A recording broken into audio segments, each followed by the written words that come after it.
Hey friends, and welcome back to my channel. My name is Jessie if you are new here, and I do all kinds of lifestyle videos, motivational videos, telling you guys about living with chronic illness or having my own business. So if you're interested, make sure you subscribe. But today's video is actually going to be a little bit more about me and my journey with chronic illness and living with Hashimoto's thyroiditis, which is an autoimmune disease of the thyroid. So if you're interested in learning a little bit more about my story and how it's affected me, then just keep on watching. I wanted to tell you guys a little bit about my story with Hashimoto's. So if you don't know what that is, Hashimoto's is the autoimmune form of hypothyroidism. So that is where your thyroid isn't functioning the way that it's supposed to. It's functioning slowly.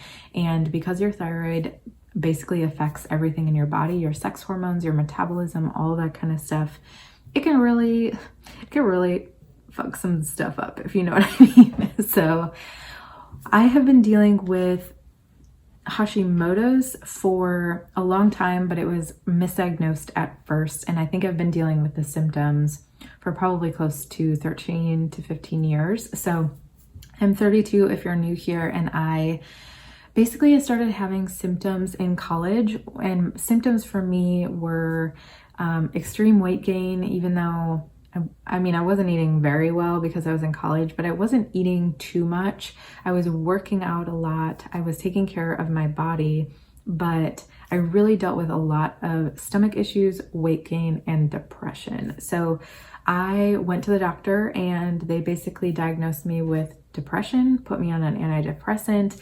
I felt even worse and ended up weaning myself off of it after like a couple of months because it was definitely not helping me. So from there, I kind of just dealt with it, continued to gain weight, continued to have more symptoms. So my hair started falling out. It got really brittle.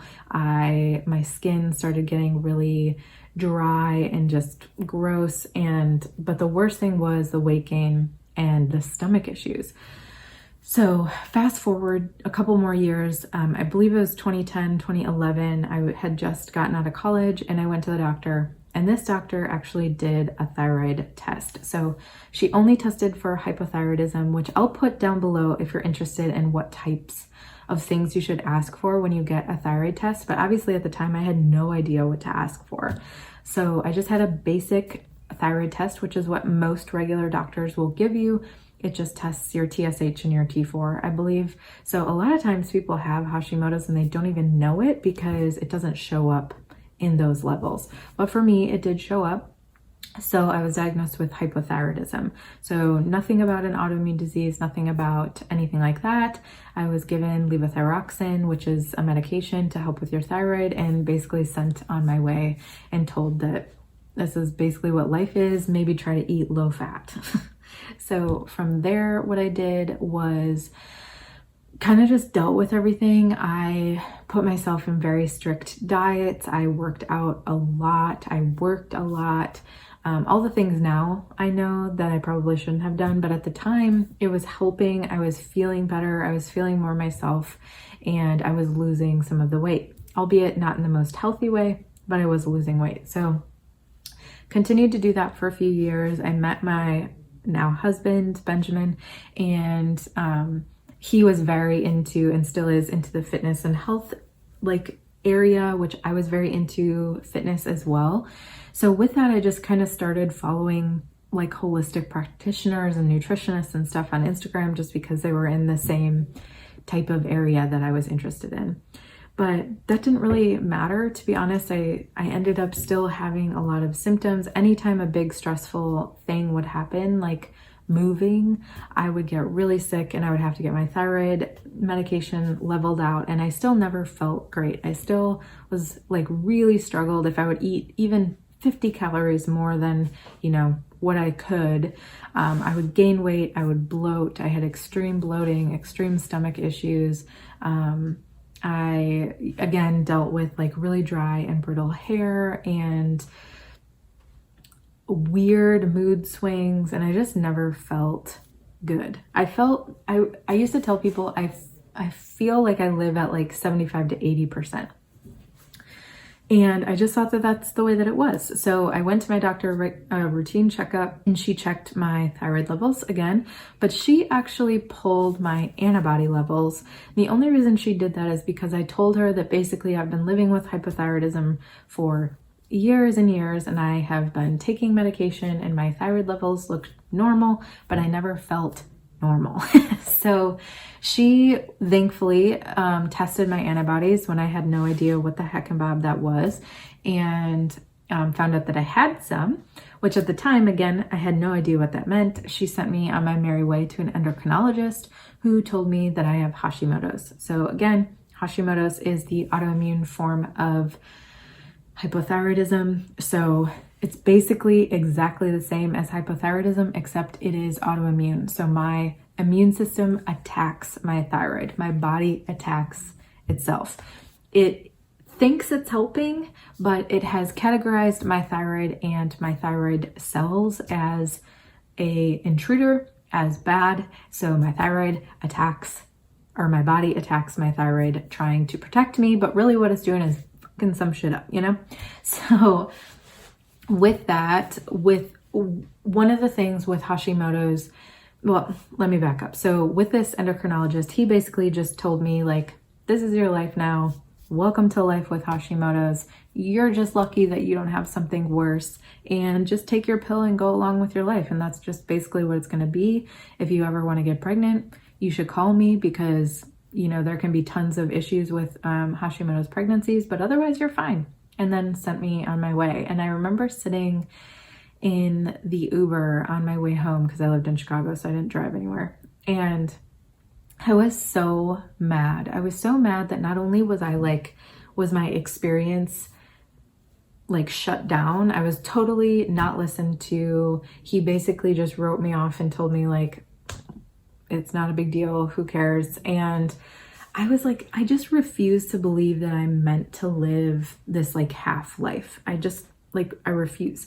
So I started doing my own research and paying attention to thyroid experts out there, Western regular doctors, endocrinologists, nutritionists, holistic doctors, naturopaths, functional medicine doctors, all that kind of thing, and started formulating my own plan for my experience. And that was when I decided that I was going to start seeing a functional or natural medicine doctor, because I wanted someone that was going to do more than just hand me a pill and tell me that life is gonna suck. I knew that there was no way that at 26, 27, 28 that I was just going to feel like I was in my 60s, and that was just the way that it was supposed to be.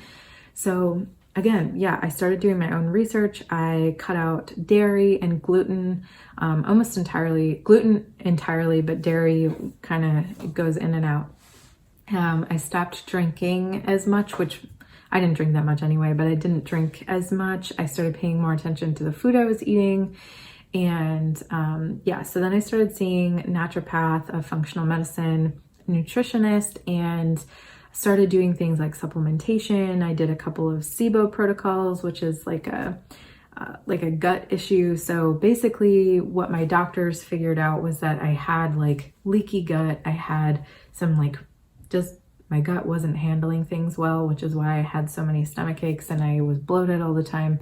So we really focused on fixing that, because in turn that would like help with the thyroid stuff. I also went on a natural form of thyroid medication. I've since switched to Armour Thyroid, and that has seemed to be pretty good for now. Although I will be honest, I do think I'm going to need compounded thyroid medication, because again, with like levels of your thyroid and stuff, my T4 and my T3 are usually very off. So usually with medication, it'll help both, but like say my T3 is good, but my T4 is high. If they give me medication to help with the T4, then this is gonna go up. So right now we're kind of just keeping me at that level, but I do think in the future, I'm gonna do like compounded medication or something like that that's specific to my body. But yeah, so that was kind of like a little tangent, but I've just basically been working with a a bunch of different functional and holistic healers and doing my own research and just trying to decide what's important for me, getting other vitamin levels tested. So for example, people with Hashimoto's tend to have lower vitamin D and vitamin B levels. Obviously get your blood checked before you do something, but for me, it was true. So I have started taking, or I had been taking a lot of supplementation around those things. And then honestly, with my Hashimoto's, the biggest thing that I've done is quit my job. So some people, unfortunately, with chronic illness or different autoimmune diseases or Hashimoto's, end up having to quit their job or work part-time because that's all that they physically can do. I'm lucky in the sense that I can still work, like it's something that I can do, but what I cannot do is deal with a toxic and stressful environment. I don't have stressful or toxic friends in my life anymore. I do not give my time to stressful situations as much as possible. Obviously, we're human. There's constantly stressful situations.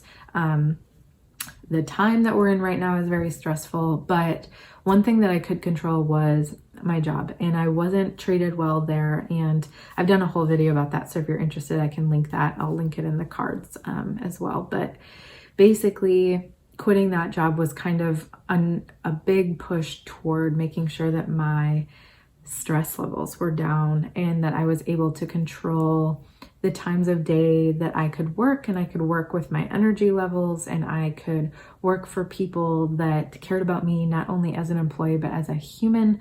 And that was really important to me. And I'm in a really good spot right now. I have a few clients that I work with who I'm able to work with on my own time, but who are all in the like natural, or not necessarily natural medicine area, but just like in the medical field, who understand what I'm going through. So again, they see me as a person and not just an employee that they have to pay, which is kind of how I felt about my old job. So yeah, with that, I still deal with Hashimoto's symptoms today. I'm not going to say that I'm like feeling 100%. In fact, since we moved to Raleigh, I haven't felt 100%. Actually, even since way before that, I haven't felt 100%. I feel much better than I used to, but a few symptoms that I'm still dealing with are, I do get chronic headaches, and I have dealt with a lot of weight gain. So this is always something that I hate bringing up on YouTube, because I feel like it's the ticket for all the trolls to attack a woman that has gained weight. But for me, unfortunately, it happens very easily when you have Hashimoto's, especially when your thyroid is off or isn't fully level, or you're dealing with stress, things like that. So what I've really been doing is trying to pay attention to what my body is actually asking for. And I don't eat gluten. I rarely, if ever, eat dairy. I don't really drink unless we go out, which we don't go out because of COVID. So I've been really focusing on drinking more water, starting to take supplements again. I had stopped taking them for a while just because they were driving me crazy. Besides probiotics and magnesium, I always take those, but taking more vitamin D, vitamin B again, and really focusing on creating a life that brings in more joy and less stress, so that when stressful situations happen that I can't control, I'm better equipped to handle those versus when I'm constantly in a state of stress. Because I do think that that has affected my weight gain. I do think that's affected my Hashimoto's and my symptoms. And yeah, so that's kind of like where I'm at now. I would say the biggest symptoms that I deal with now are, like I said, the headaches, the weight gain. I have plateaued, and I've actually started to lose a little bit of weight, but I have definitely gotten up to the highest I've ever weighed in my life. And it just doesn't feel good on my body. I still deal with a lot of inflammation. So I say inflammation because it's hard to explain what inflammation is, but basically it's more than just bloating. It's like you're literally inflamed. It's like when you get hit and your body kind of gets like, it like swells a little bit. So that is not bruised, but just swells. And that's kind of like how I feel all the time. So I feel like my face and my neck are inflamed, or my belly or my ankles, my legs. And then I've also noticed if I eat a lot of rice or corn, which are inflammatory foods, my feet will hurt, my joints and my hands will hurt. So yeah, that's kind of like some of the stuff that I'm still dealing with that I don't fully understand. I do know that people with autoimmune disease sometimes tend to get multiple autoimmune diseases, which is what I'm working against happening for me. So with the joint pain and things like that, I get a little worried about things like fibromyalgia or arthritis. So I really want to take care of myself the best way possible and move forward, really making sure that I'm taking care of my thyroid. So Hashimoto's something I'm most likely going to live with my whole life. And what I can work on is just creating space to feel good every day. So that means if I wake up and I'm supposed to work out that day, but I feel really tired or I don't feel well, maybe I'll put that off till later in the day to see if I feel any better, or maybe I just won't work out that day. Working out looks a little bit different for me. Instead of lifting extremely heavy 5 days a week, I am doing kind of low resistance and a little bit of like biking and cardio, or like walking. I don't do anything, I don't do a HIIT or anything like that, but just stuff to get my body kind of moving and feeling its best. So there's just different things that you have to do in different points in your life where your Hashimoto's might feel different than what it feels like now, but that's kind of where I'm at. And one last thing I wanted to tell you guys about is that I have a podcast called the Chronically Healing Podcast.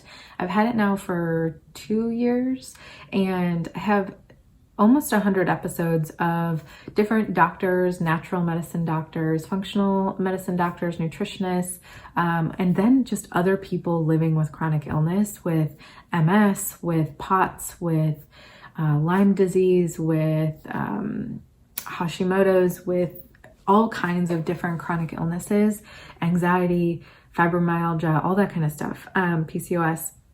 So if you're ever interested in learning more about other people's experiences, or if you want to go and listen to a specific episode about a chronic illness that you deal with, go search the Chronically Healing Podcast. And I also have a link down below if you want to check it out and see if any of those episodes are interesting to you. But that is my quick story about living with Hashimoto's. I hope that you enjoyed this video, and if there's ever anything that you want me to dive into more about my journey, definitely leave me a comment down below. But yeah, thanks so much for listening. If you don't have chronic illness and you're just trying to learn, I really appreciate that. I think that knowing more about the people around you is really important. But thanks again for watching, and I will see you in the next video.